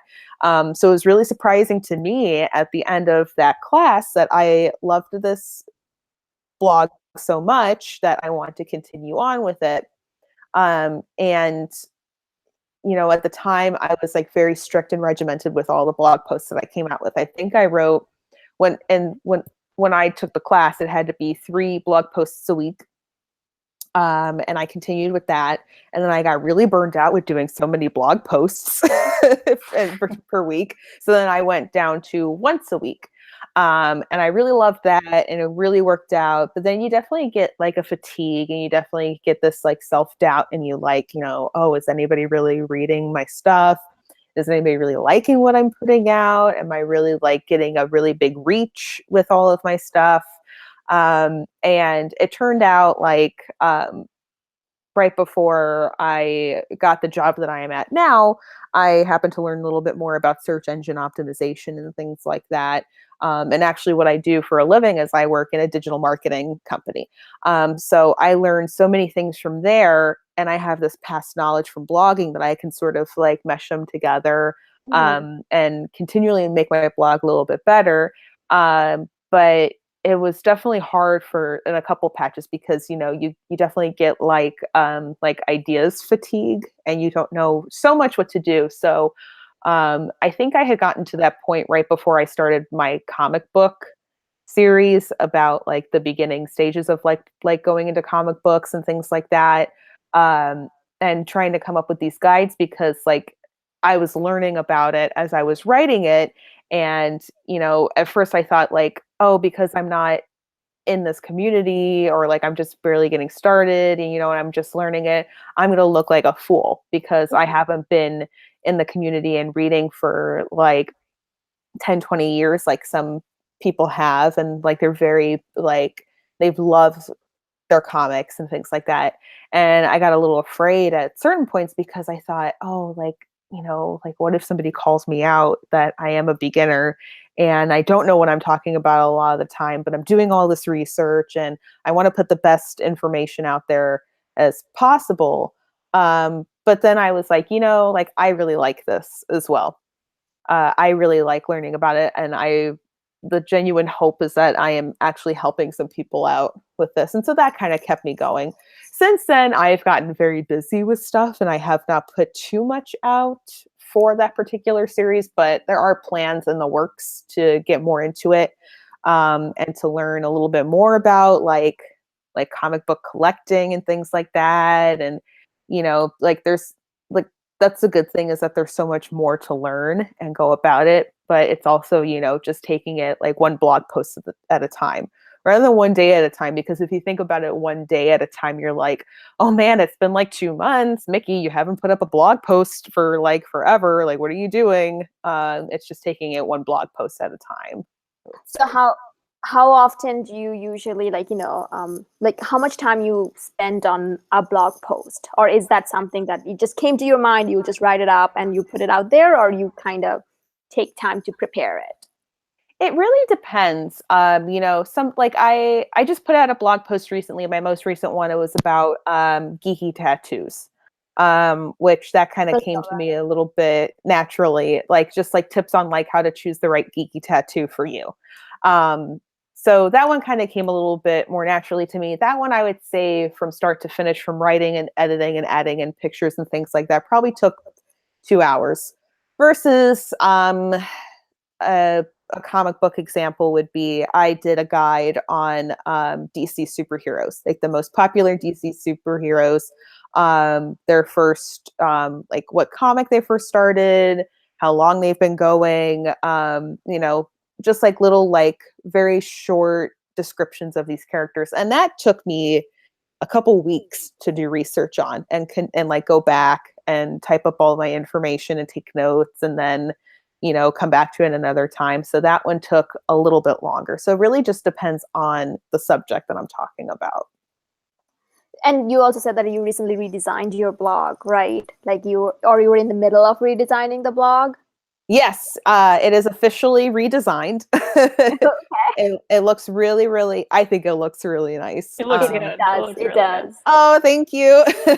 And by the way, for everyone, the links to all Mickey's platform are in the description. So I've already attached all the links and everything. Oh, yay. So you can check it out there. I try to make everything fun. Like that's my main goal, is to try to make everything fun. No, it is fun though, but the thing is, like, I mean, in terms of the redesign, I was asking about, like, how do you pick the right for, like, you know, layout for your blog? Like, is that something that you kind of just, like, you did it yourself, or it was something that, you know, you kind of looked, researched, and like, you know, like thought about a lot? Yeah. So when I had redesigned my blog like a couple years ago, I picked I work in WordPress. Mm-hmm. And the good thing about WordPress is that they have free themes and layouts that you can choose from. So you don't have to spend any more money than you have to if you have a site from them. And I had picked one that I liked, and, you know, the longer that I had worked with it, the more I thought, you know, it's okay, but it could be better. And then working in digital marketing, you learn certain things about like sites and user experience and things like that. And over time, I had sort of come up with this wish list of how I would love my website to look.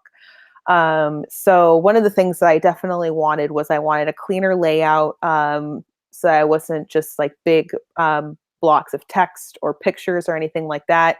I wanted to be easily navigated by people who are going onto the site. I wanted a navigation bar so people could go to any particular topic. I wanted my social to be well displayed. And I'm also making an effort to make it more of an accessible site to everybody, whether that is like hearing impaired, visually impaired. I just added a Google Translate feature to my blog, which was a WordPress widget, which I thought was really awesome. So I thought, okay, these are nice steps so that it's accessible for everybody. So those were my goals. And the theme or the layout that I picked was a free layout that was available through WordPress. And what I also liked about it was that it looked great on desktop, but it also looked great on mobile devices like tablets and smartphones, which was another big major wish list item for me as well. So after looking at all of them and asking multiple people their opinions about it, I went with a particular theme that I have, which went up Friday. So it's pretty recent. So I'm still working out kinks if there's any.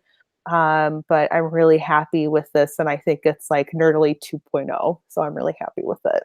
Nice. I looked at it, like, you know, I was kind of looking at the whole thing yesterday, kind of going through all the different things, and it looks awesome. Like, you know, I checked it out in my laptop and then in my tablet, so it looked really awesome.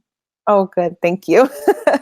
But do you think, like, you know, this is something that, and I just kind of read about it, that with the advancement of, like, you know, different social media, that blogging as we know it is kind of like, you know, the game has changed. Yeah, I felt it like at least a year ago, you know, and that's sort of where that self-doubt came in. Like, oh, are people really even reading my stuff anymore? Like, is it even valuable? But I think that's the good part about the social media that we do have today. I'm very active on Instagram. I really love Instagram because I can display what I'm doing and what I want to show off to the world in a really nice format, I feel. And that's the other thing that I like about Pinterest, especially back in the day when I did more DIY tutorials. That was really nice because, you know, Pinterest is all about DIY and things like that, and that's what I really enjoyed about it.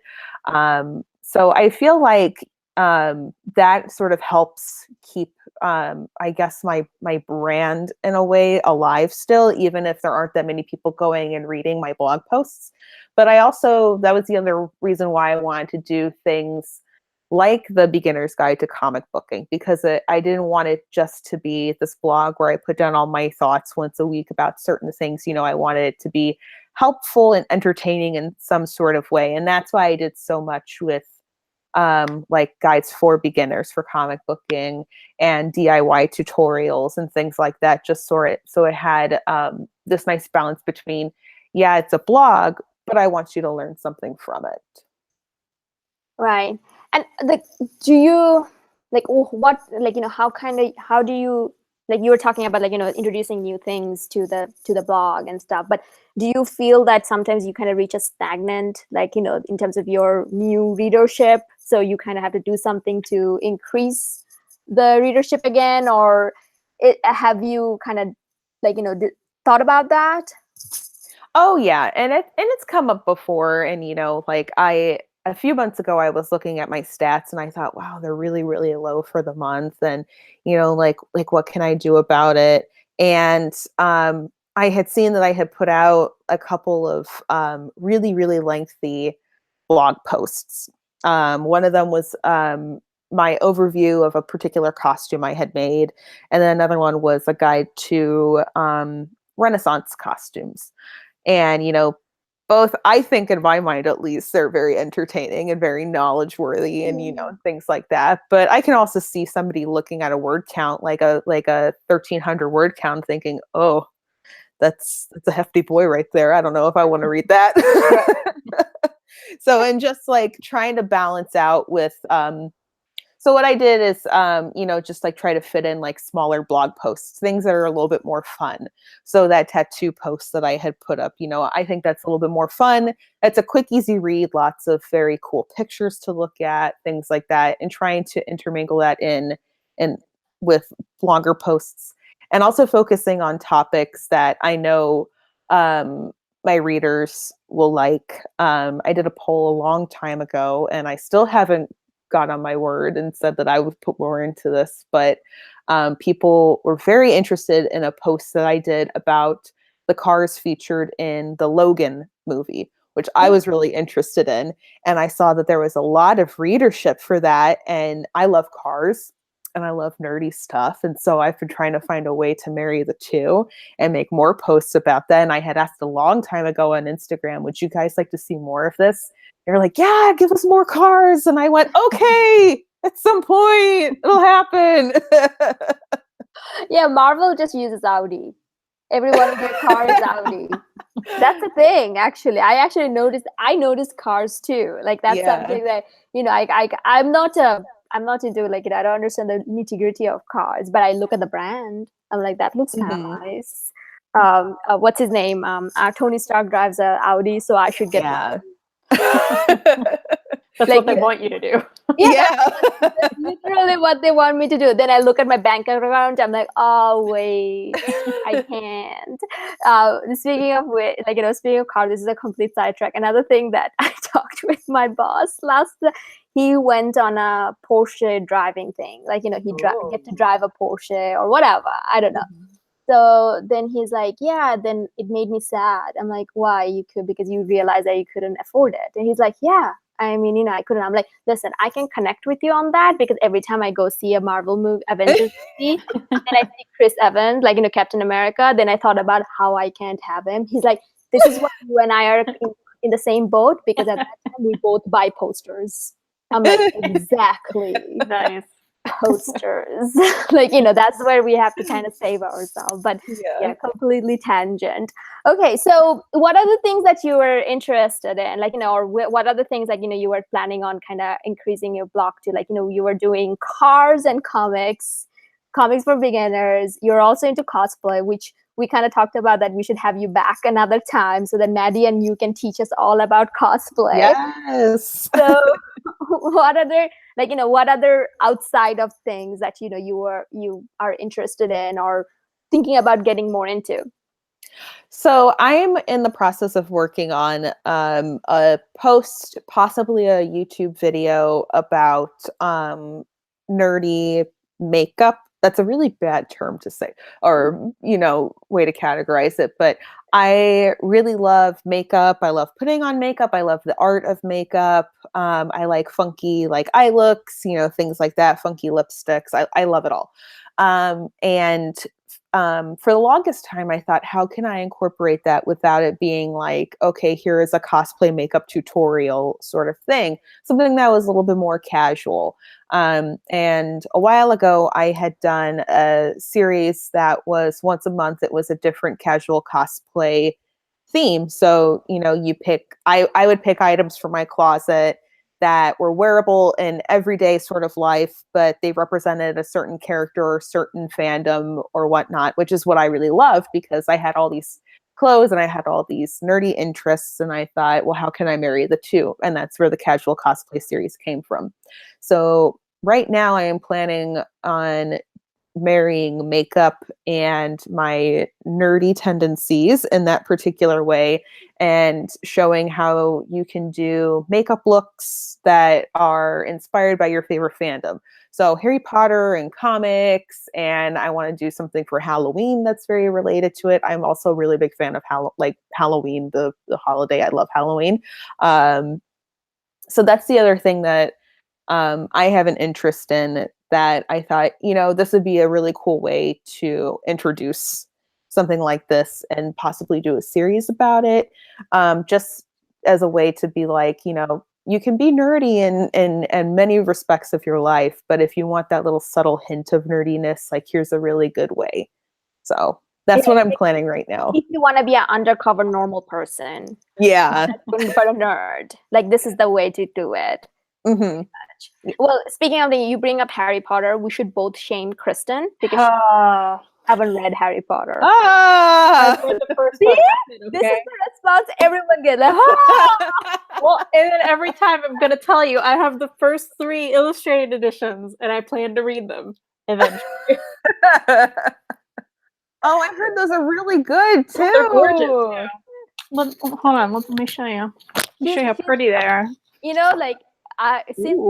I'm Yeah. actually, whoa, wow, yeah, those are really good. Like Harry Potter is the one who kind of like I'm kind of always there's some fans, comic book fans, they're like, oh, you're not a real fan because you're a fake fan because you saw a movie and then you became a comic book fan. Mm-hmm. But when it comes to Harry Potter, I'm like, yeah, none of you are real fan. I waited for the book to come out. Like every one of them. Like I got into Harry Potter before Harry Potter was cool. So every one of you, fake fans. So even if I read it, you'll still call me a fake fan.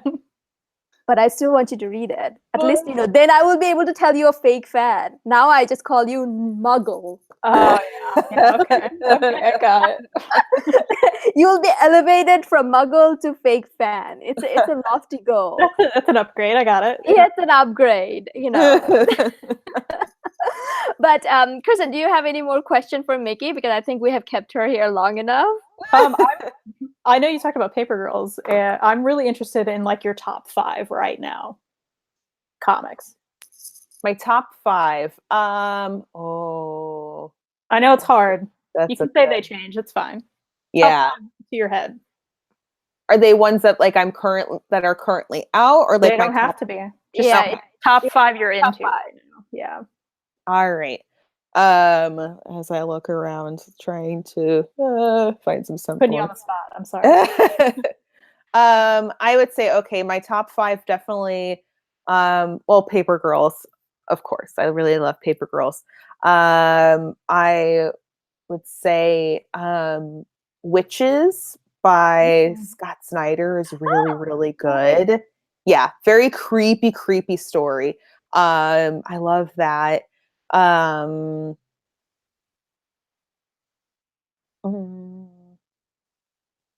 Probably Squirrel Girl is another one just because I love that. Hellcat, and then I'm trying to think of a Batgirl one, but I'm like, how do I prioritize Batgirl? All of them. You can All of them. you can choose that as well. That's an acceptable option. Okay. All of Batgirl. Nice.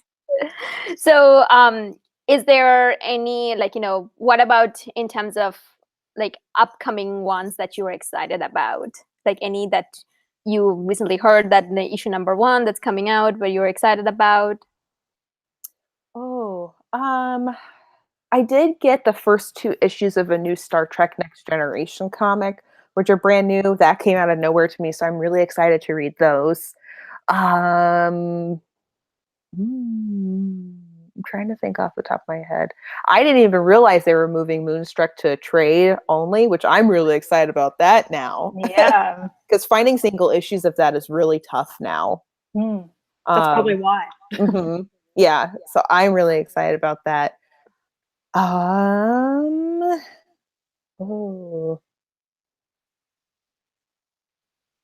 Well, they did announce that they're going to bring back The Wolf Among Us, the game, and I actually really like the comic series of that, the Fables comic series. So now I'm like, oh, there'll be more of that soon. Oh, that's cool. I played the game. I really like the game, but I never read the series. It's pretty much the game, but they throw in a little extra stuff, cool. a little bit more dialogue, and it's different because you don't choose what happens. It's a set plot that happens, so that's kind of interesting about it. But it's really cool, and I love Big B a whole lot. Trying to think if there's any other ones. There is one that's supposed to come out from this. I have it right here next to me. From this indie comic book artist. His name is Drew Roush, and he does Halloween themed stuff. And he did one about the Ben Cooper costume company. And this was just a little one-off thing that he did, but it was so incredibly cute. And it's about like the ghosts of the Ben Cooper company are talking about like the history of the Ben Cooper costume company. And he said another one's supposed to come out this year. So I'm really looking forward to when that comes out.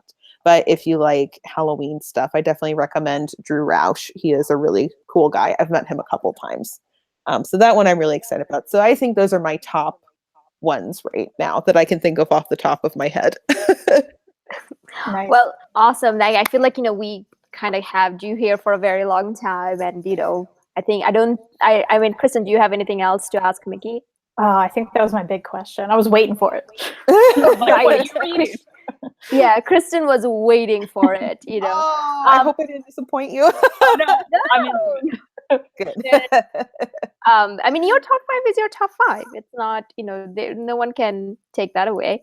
So thank you so much for joining us, Mickey. Yeah, I mean, thank you you. gave us a lot of insight about how you got into comics, how to do the blogging, and just general chit chat. That's what we kind of inspire, or what is that word? I'm forgetting the word. Like, that's what we strive for here at Fangirlz Assemble. So yeah, I know, we kind of talked about maybe we should have you back to talk about cosplay, because that's another one of your forte, and we would love to hear a little bit more about that. So typically we sign off with the pick of the week from each of us. So is there a pick of the week from you? It can be anything. My pick right now, I'm currently halfway through it. I'm reading this one by Megan Rose Gerardis. I don't know how to pronounce their last name, but it's called Spectacle. I don't know if you can see it. It's fun. It's very, very cute. It takes place at a circus. The artwork is really cool. There's a murder mystery. It's about these 2 sisters. There are ghosts involved. It's really, really interesting. I'm trying to find some good artwork. Yeah, it's just really, really pretty. Oh, awesome. I really like the story. The more I read it, the more I love it. So that's my pick for this week. Nice. Kristen, what about you? Well, my pick of the week, comic-wise, that I put on Instagram was Bad Machinery by John Allison. That's still my comic pick of the week, but I want to talk about my TV pick of the week, which is Atypical Season 2. I don't know if you guys have checked this out. It's a Netflix original series. It's about an autistic boy and his family. It's so freaking good. And Season 2 just came out, and it's also so freaking good. So check that out because it's wonderful. What's the name of it again? Atypical. Atypical. Oh, okay. Because when you said atypical Netflix series, Oh, I see what you're saying. I'm using that as an adjective. I should have. Yeah, I'm like, oh, it's an atypical Netflix series. Tell me more. That's what I was waiting for. So my comic pick of the week is actually a very interesting one that I just read before the show began. It's Thor and Loki, Blood Brothers. It's a 4-issue miniseries that's the story of Loki from Loki's point of view. And it's by Robert Roddy and Essa Dribic. And you haven't read Secret Wars yet, have you, Kristen? No, I really need to do that. Yeah, Maddie really loves it, but the art in it is like, Essa Dribic's art is like always very fantastic because he does this watercolor wash about them, and then the story you think is going one way, but it really doesn't. It kind of goes in a complete different direction. But I read this and I was like, what? And obviously now I can't. Anytime I'm reading a dialogue from Loki, it's Tom Hiddleston's voice in my head. And so it was like a lot of that too, because I was just kind of reading it in his like the way his voice kind of never it's a very dreamy voice. But Loki here doesn't look very dreamy. So I that kind of is a problem for me. I'm like, I wanted dreamy Asgardian, you guys. So that's not. And the other non-comic related pick of the week, The Book Thief by Marcus Zusak. So this book came out in 2005 and it was on top of New York Times bestseller list for more than 5 years, I think. It's like some ridiculous amount. This is the 19th time I read the book yesterday, and this is a prose novel, so there's no picture, you guys. So it might be scary for some. But every time I read it, I am reduced to a pile of tears. So if you're feeling very happy and you need something, an anti-happiness, this is the book for you. It will fill your heart with sadness. So that's my second pick of the week. Well, thank you so much once again for joining us, Mickey. It was a lovely chatting with you, and all the recommendations that we have given, you can find every one of them in Instocktrades.com, our wonderful sponsor, where you can find all collected editions for up to 42% off. If you have already purchased something this week, next week you can get a 2% additional discount. Any shipping above $50 or more is free in the United States. And there's you can also get deals of the week for 50% off. Currently we have chosen James and the Hologram Outrageous Edition that is currently on sale for 50% off at Instocktrades.com until this Tuesday, which is 9/11 at 3 p.m. Eastern Standard Time. So before go ahead and order that in. It typically goes for 30% off, which is I think puts it around $30, but no, not $35. But now it's going for $25 only. So it's a bargain. Get it. It is a bargain, and we will be reviewing that early in October. So go ahead and get that, and so we will see you again next week. Where we will actually see Maddie from Japan probably. So thank you all for joining us. Thank you, Mickey, for joining us as well. Have a really good night. Thanks, Mickey. Thank you. Thanks again.